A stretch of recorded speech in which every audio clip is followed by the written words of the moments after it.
Hi everybody, I'm going to show you how I make these cute little bookmarkers.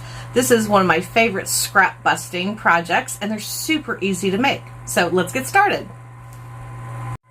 Okay, so the necessities that you need are going to be 2 pieces of fabric cut to, mine are about 8.5 by 2.5 wide. You really don't have any specific measurements. You can make whatever size you want. You will need a piece of cotton batting, also cut to the same size. Obviously a sharp pair of scissors, some pins, and then optionally a pair of pinking shears. And if you want to have like a little tassel on the top, a piece of ribbon or some yarn and a pom-pom maker. I'll show you why I need that in a minute.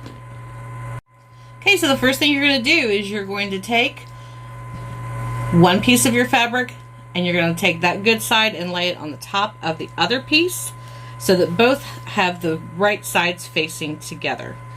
Then you're going to take your piece of cotton batting and you're going to lay that on top. Now take a second and just put a couple pins in if you feel the need so you can hold it together to get to the machine. Then you're going to stitch as close to the edge as you can down across the bottom and back up the other side, leaving the top open. As you can see, I've got mine sewn on all 3 sides. Now this is where I like to use my pinking shears because I tend to line up my fabric with the edge of my foot. So I don't want to have a lot of bulk in the corners. So I use my pinking shears to make sure also that, to cut around the edge to make sure that my fabric doesn't fray. So if you have pinking shears, do that now.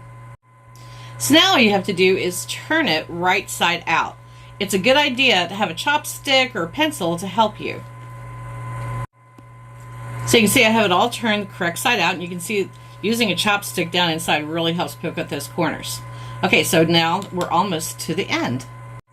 So the next thing you want to do is just fold this in like so. And then at this point, so you can just finger press it down. Now at this point, you want to add your piece of ribbon or your pom-pom. Then you're going to go back to the machine and stitch all the way around. So you're just going to top stitch. And just like that, it's done. I chose blue because blue happens to be my favorite color, but of course pick any color that you want. And like I said, great way to use up those scraps that you have laying around.